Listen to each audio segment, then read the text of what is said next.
शिलांग में मारे गए राजा रघुवंशी के घर पीसीसी चीफ जीतू पटवारी शोक संवेदनाएं व्यक्त करने के लिए पहुंचे। इस दौरान जीतू पटवारी ने कहा कि बेटा चला गया और बेटी लापता है।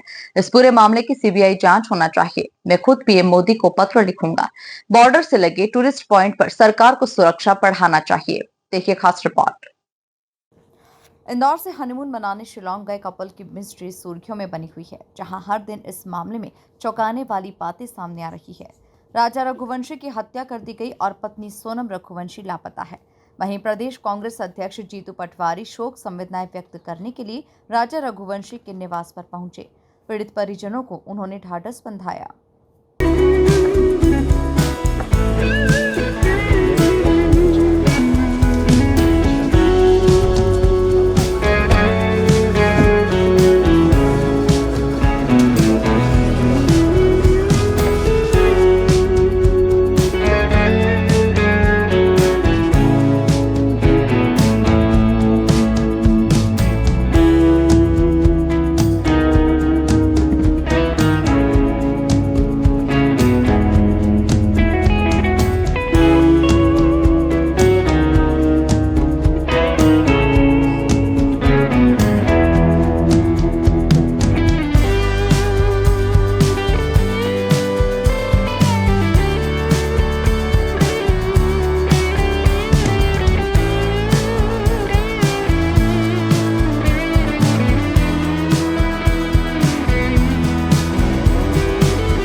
जीतू पटवारी ने राजा के भाई विपिन रघुवंशी से पूरे मामले की जानकारी ली। मीडिया से चर्चा के दौरान पटवारी ने इस घटना पर दुख जाहिर करते हुए कहा कि रघुवंशी परिवार का बेटा चला गया और बेटी मिसिंग है।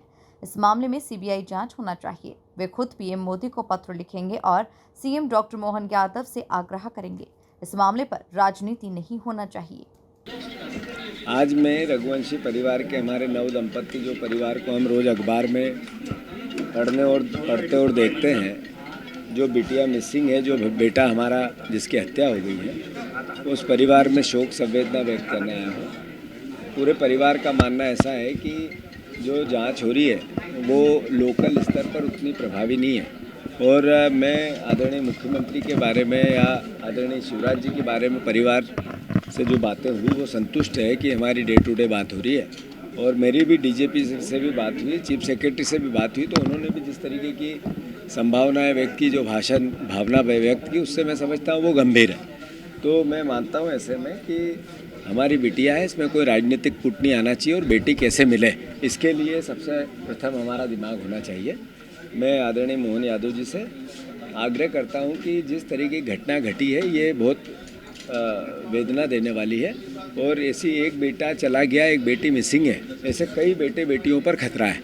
इसलिए पूरे प्रकरण की सीबीआई जांच करनी चाहिए और इससे पता चले कि आखिर ये किस तरह का तांडव है।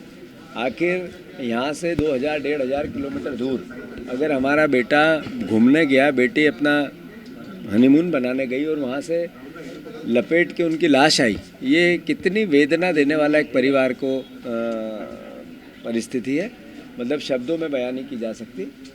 फिर से मैं शार्ट में यही कहना चाहता हूँ, मैं आज खुद प्रधानमंत्री जी को चिट्ठी लिखूँगा इस पूरे प्रकरण में। पहले मैंने मुख्यमंत्री जी से आग्रह किया था, मैं मुख्यमंत्री जी से व्यक्तिगत फ़ोन करके भी आग्रह करूँगा कि इसमें सीबीआई जांच की मांग होनी चाहिए।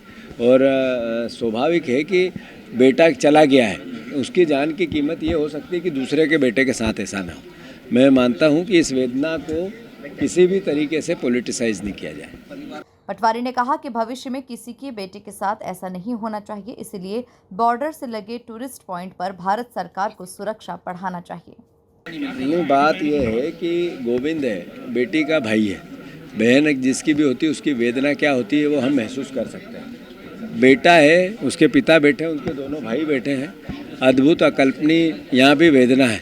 ये भी उनकी बेटी है। ये जिस तरीके से इनकी भावना व्यक्त हुई कि वो भी हमारी बेटी है, उसको भी, तो मैं समझता हूँ कि हर तरीके की वेदना होगी। अगर बच्चे गायब हो गए, हत्या हो गई, तो इस तरह का तो संभावना बन सकती है। स्वाभाविक है कि जो बॉर्डर से लगे हुए हिस्से हैं और टूरिस्ट पॉइंट है, वहाँ भारत सरकार सुरक्षा बनाए। इस तरह की घटनाएं अगर घटेगी तो अल्टीमेटली माता पिता बच्चों को कैसे बाहर जाने देंगे, और खासकर ऐसी जगह पे जहाँ पर इस तरह का खतरा हो। तो प्रधानमंत्री, देश की सरकार, गृह मंत्री जी ने इस पर विचार करना चाहिए। आपको बता दें कि सोनम रघुवंशी की तलाशी के लिए शिलांग पुलिस बड़ा सर्च अभियान चला रही है। सोनम का भाई गोविंद रघुवंशी शिलांग में ही मौजूद है। राजा के भाई विपिन रघुवंशी ने बताया कि गोविंद को धमकियां मिल रही है। उन्होंने मांग की है कि गोविंद को शिलांग में सुरक्षा मुहैया कराई जाए। देखिए, पहले तो मैं मध्य प्रदेश सरकार जो है इनका स्वागत करता हूँ, अभिनंदन करता हूँ। ये मेरा बहुत अच्छा तरह से हम लोग परिवार का साथ दे रहा है, और इसमें मैं मध्य प्रदेश सरकार से जो है वो संतुष्ट हूँ मैं। तो जिस प्रकार से मेरी हेल्प की जा रही है, हम लोग ढूंढने, राजा को ढूंढने में हेल्प की गई है, सोनम को ढूंढने में लगे हुए। बाकी खाली मैं इतना चाह रहा हूँ, तो आज जैसे कि गोविंद रघुवंशी जो है वहाँ पे आज करीब 16 दिन से रुका हुआ है। उसको एक लोकल के थ्रू कल 1 किलो मिला था। बोले भैया आप लोगों ने जो यहाँ पे 5 लाख का इनाम घोषित किया है सोनम के थ्रू, तो इसमें जो है 5 लाख की रकम भी जो है बहुत बड़ी रकम है ये। तो यहाँ पे लोकल लोगों के हिसाब से जो है बहुत बड़ी रकम जो है, तो आप लोग थोड़ा सा बचके दीजिए, नहीं तो आप लोगों को क्या थोड़ा सा संदेह है तो कुछ भी हो सकता है। तो हम लोगों ने कल डीआईजी साहब से बात करी थी, गोविंद खुद मिलने गया था, तो उनका कहने का मतलब निकल रहा है। तो आप लोगों को कुछ ऐसा होता है, कुछ लग रहा हो कभी, मेरा नंबर लीजिए, मुझे फ़ोन लगाइए, तो मैं आपके लिए हेल्प करूँगा। तो हम लोग ये चाहते हैं, आज 15 दिन से वहाँ पे हम लोगों को कभी खतरा महसूस नहीं हुआ था, आज खतरा महसूस हुआ है। तो हम लोगों ने ये बातें शेयर करी थी। तो हम लोग चाहते हैं गोविंद को वहाँ पे कोई सुरक्षित जगह पे उसको सुरक्षा दी जाए। हमारी ये मांगे सरकार से वहाँ पे। बता दें कि इंदौर के ट्रांसपोर्ट कारोबारी राजा रघुवंशी और उनकी पत्नी सोनम का शिलांग से एक नया सीसीटीवी फुटेज सामने आया। ये वीडियो 22 मई का बताया जा रहा है। वीडियो में दोनों एक मोपेड से होटल पहुंचते हैं और यही मोपेड पुलिस को लावारिस हालत में मिली थी। सोनम ने जो जैकेट उतारा, फिर दोनों होटल के अंदर आए और स्टाफ से बात की। इसके बाद सामान रखकर फिर से होटल के बाहर चले गए। फुटेज में सोनम ने लाल और नीले रंग की जैकेट पहन रखी है और ऐसी ही जैकेट सर्चिंग के दौरान टीम को जंगल में मिली थी। उन पर खून के निशान भी थे। पुलिस इस फुटेज को महत्वपूर्ण सुराग मान रही है। Bureau report, MP news, Indore.